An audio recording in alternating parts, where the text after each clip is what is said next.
Panglima Kostrad Mayor Jenderal Soeharto kemudian memerintahkan semua pasukan dikonsinyir. Dia juga mulai mempersiapkan diri khususnya mencari pasukan untuk dipakai melawan.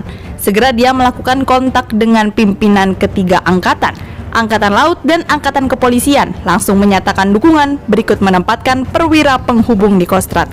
Dengan Angkatan Udara, pagi itu sulit untuk diajak koordinasi. Saya berusaha mengirim perwira penghubung ke Halim, tetapi tetap tidak berhasil mendapatkan kontak.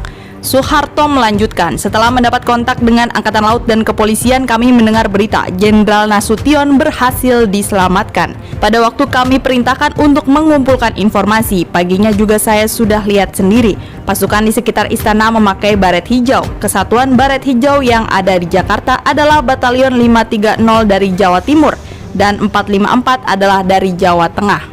Perlu saya jelaskan bahwa kesatuan-kesatuan tersebut datang ke sini dalam rangka hari ulang tahun ABRI ke-20. Diperintahkan Presiden untuk merayakan hari ABRI agar bisa lebih meriah dan semarak.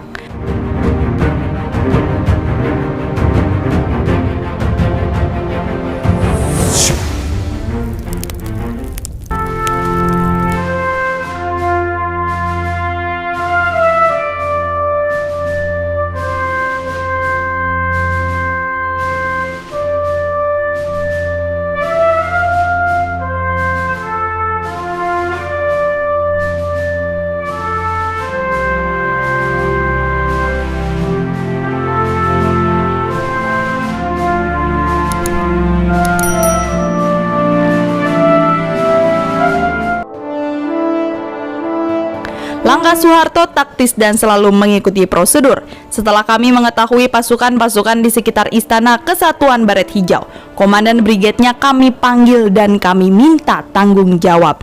Kebetulan tanggal 30 September saya baru saja melakukan inspeksi terhadap brigade tersebut, termasuk semua batalionnya sebagai persiapan pelaksanaan upacara HUT ABRI.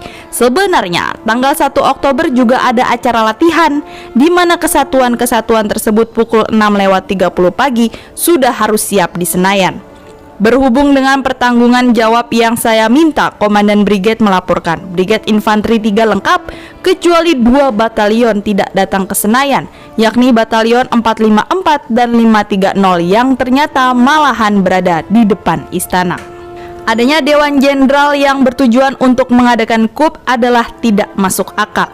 Karena itu saya menaruh kesimpulan bahwa berita tadi adalah alasan yang dicari-cari. Dewan Jenderal yang dimaksudkan oleh mereka apalagi akan mengadakan KUP tidak ada. Yang benar di Angkatan Darat adalah Dewan Jabatan dan Kepangkatan yang disingkat Wanjakti. Wanjakti mempunyai tugas untuk tiap-tiap tahun menjelang hari proklamasi meninjau kenaikan pangkat para kolonel untuk bisa menjadi jenderal. Dan Wanjakti diketuai oleh Jenderal Sudirman, sedangkan wakilnya saya sendiri. Jadi saya tahu jelas kalau yang dikatakan Dewan Jenderal itu adalah dewan tersebut. Maka sama sekali tidak mempunyai angan-angan apalagi rencana untuk mengadakan KUP. Kalau yang disebut Dewan Jenderal adalah para jenderal dalam staf umum Angkatan Darat sebagai penasihat, advisor dari Menteri atau Panglima AD dalam memimpin Angkatan Darat, maupun menempatkan Angkatan Darat sebagai alat revolusi, maka sepanjang pengetahuan saya tidak ada pikiran-pikiran ke arah KUP atau melakukan usaha perebutan kekuasaan. Terus terang, pada waktu itu saya telah mengambil kesimpulan gerakan ini merupakan tindakan yang sifatnya provokatif. Dan bagi saya alasan gerakan tersebut meragukan. Dengan informasi tersebut Soeharto kemudian menempatkan 3 batalion sebagai lawan, yakni Batalion 1 Cakrabirawa, Batalion 530 Para, dan Batalion 454 Para. Dia kemudian memerintahkan Komandan Brigade 3 Lintas Udara Kostrad menghubungi Komandan Batalion 530 dan 454. Ternyata kedua komandan batalion tersebut sedang ke istana mengikuti Jenderal Suparjo. Dalam kata-kata Soeharto, mereka berada di istana berarti pimpinan diserahkan kepada wakilnya. Saya segera memerintahkan agar wakil Danyon yang dihubungi menghadap saya. Batalion 454 Para lebih populer dalam sebutan Banteng Riders datang ke Jakarta memenuhi penugasan untuk mengikuti upacara Hari ABRI ke-20.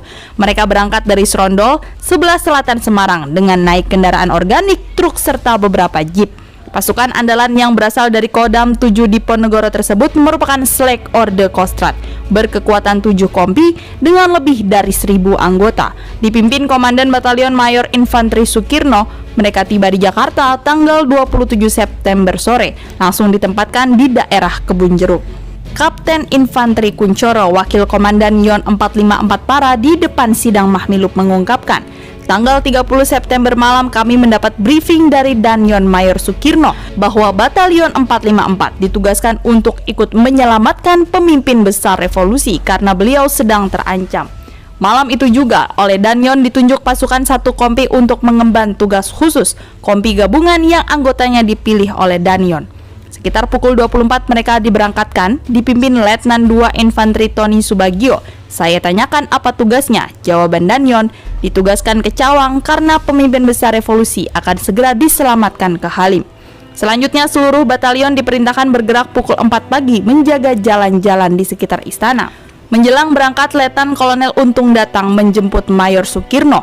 Dengan demikian komando diserahkan kepada saya. Sesudah pasukan sampai di lapangan Monumen Nasional, segera saya tempatkan 6 kompi untuk mengamankan wilayah sekitar istana. Kapten Kuncoro menguraikan pengalamannya. Sekitar pukul 9 saya dipanggil Letnan Kolonel Marokes Santosa, Kepala Staf Resimen Cakrabirawa. Ditanya, apa tugas saudara di sini? Tugas saya memenuhi perintah Komandan Batalion, mengamankan pemimpin besar revolusi. Letnan Kolonel Marokes mengatakan, kalau begitu agar selalu bekerja sama dengan Cakrabirawa. Berapa kekuatan pasukan saudara? Kekuatan kami kurang lebih 1.000 anggota. Menurut Kuncoro, Cakrabirawa akan mengurus kebutuhan makan dan minum mereka.